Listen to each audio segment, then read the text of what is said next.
Do you like the idea of being thrown in a cage and enslaved in a video game? Or what about the idea of playing in a wuxia-inspired world full of wacky NPCs that make their own decisions, beat up an enemy, steal all of their clothing and items, only for them to hunt you down and behead you, permanently killing you and causing you to make a new character? If you were interested in any of these topics, then you might be suffering from what I call, I wish there was another game like Kenshi syndrome. It truly reminded me of Kenshi from the first impressions to how strange and difficult the game felt all the way through my first playthrough. I was just blown away, okay? I haven't been this stunned and lost in a game since Kenshi came out. This is the Matchless Kungfu, a game I think is worth neglecting life to play. Let me start by saying this game is pure Kenshi vibes, but it's far from a ripoff. Along with that, honestly, the gameplay is a lot different. What you will find as we get deeper into this game is a lot of underlying themes and mechanics that either take inspiration or remind me of stuff from Kenshi and RimWorld. Beginning with right when you start the game, you get a title screen that's just as underwhelming as Kenshi's. This one even has a delete all data button. You'll begin your first game starting as an orphan. Now, in following playthroughs, you can unlock ways to select your old characters as parents, which would lead your new character to inherit the many things you worked for in your last playthrough. Aside from that, the character creation is super simple. At least there's some options, and the characters look pretty unique, but there's nothing really to shape our body. I went through and named my character after my most recent Patreon member, Crazy Katana, and as you enter the world, there's not much there yet. You begin the game on a boat talking to a farmer, and he explains that he found you unconscious and healed you. You can thank him and even request to help him in return, which will initiate your first quest,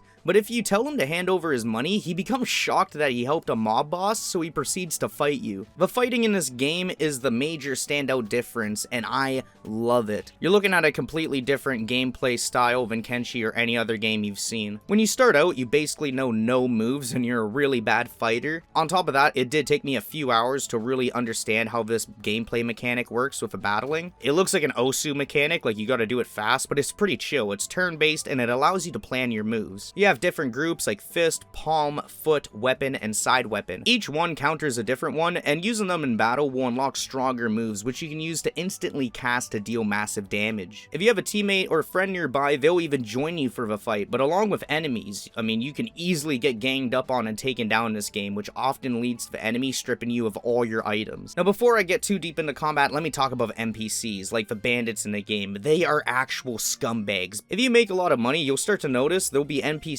coming up to you, asking you for investments, begging for money. You're going to be blatantly getting robbed, all just for having some visible wealth on you. And on top of that, all the NPCs act on their own. They'll build their own houses, train their skills on their own. They'll even pick a job class and start providing to society, or will take away from it if they're a bandit. And more bandits and NPCs appear as you unlock more areas in the game. The guy from the boat that gave us the quest wanted us to bring him 10 licorice, which along the way will train up our very basic skills. You start the game off with basically having nothing. I mean, you're in shorts, you're weak. Other than chickens, there isn't much else in the game that you can fight that's a lot weaker than you. Even dogs are pretty challenging. And you don't even have the ability to run, jump, or climb until you start to level up that skill by first jogging. Now, when I ended up finishing the NPC quest, it would unlock a new area of a map that we could add to. I really like this part of the game. As the world starts with just one simple square and you start to fill it, the game is constantly throwing new places and things at you, which keeps it really engaging while also allowing you to explore at your own pace. Now that we have a city nearby, there's a lot more NPCs, some of them living in houses, and we can even talk to these NPCs, attempting to become a brother with them, a lover with them, or even an enemy. Bonding with characters is essential, as in time you'll start to make your own sect, a base of operations for yourself and your disciples, which is something I'm really interested in doing. But maybe you're not a leader, okay? Maybe you're just a follower and you don't want to make one. Well, don't worry, you can join one too, or at very least you can get strong at one, leave it, and then probably make your own. There's a lot of sets to join, from ice to flame to strength focused ones. There's even one that focuses on the art of a drunken fist. Now, along with the world around you, you yourself can build and make the world however you want. What I find really interesting is that NPCs will react to all these decisions you make, like in this case where I had built myself a house to live in, but before I even made a bed or anything inside of it, someone came came up and offered to buy it from me. And then when you drop new plots of land, you'll see NPCs running over to them and building there. They would literally do whatever they want as long as it relates to their goals or benefits them. One of my favorite scenarios I've seen so far is with a monkey man quest. A guy had some problems with some monkeys that were stealing from him. He of course couldn't deal with the monkeys because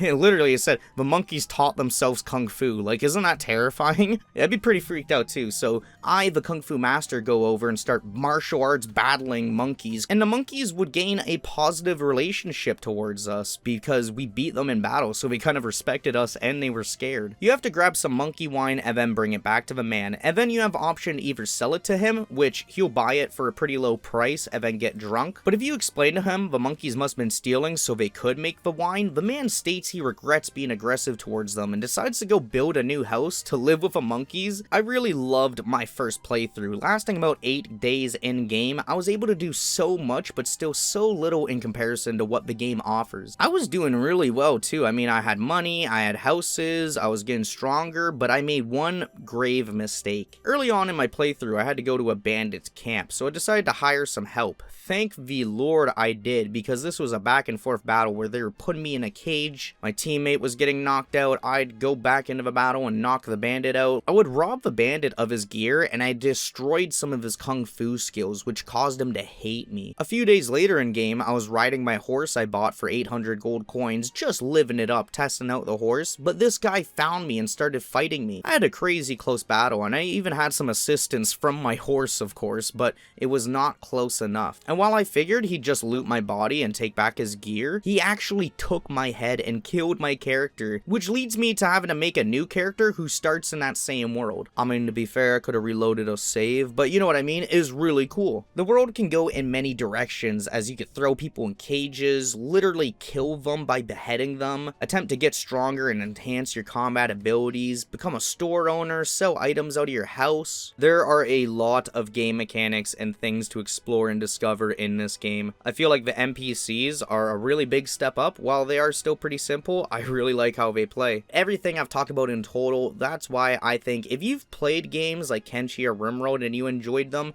I think you're gonna love this game. It's still in early access and has a lot of content in it already. You can get the game for under $20 Canadian on Steam, so I think it's more than worth it. Right now, the devs seem to be constantly working and updating people on what they're bringing to the game, which is really exciting because, you know, it really felt to me like this was a Kenshi fever dream just without ripping off the game. The Matchless Kungfu is so far from being a clone of any other game I've played, but still somehow comes really close to one of my favorites of all time. So for that, I give it a lot of props. I truly believe this is going to be a game that'll get a cult following in time. What do you think of this game though? Have you played the game, and what do you think of it if you haven't played it? If you'd like to see more videos like this, check out my channel for all my other videos and gaming content, and subscribe to stay up to date. I want to thank you all my Patreon and YouTube members for supporting the channel and helping keep me motivated. And of course, thank you for watching this video. But as always, I'll see you in the next one.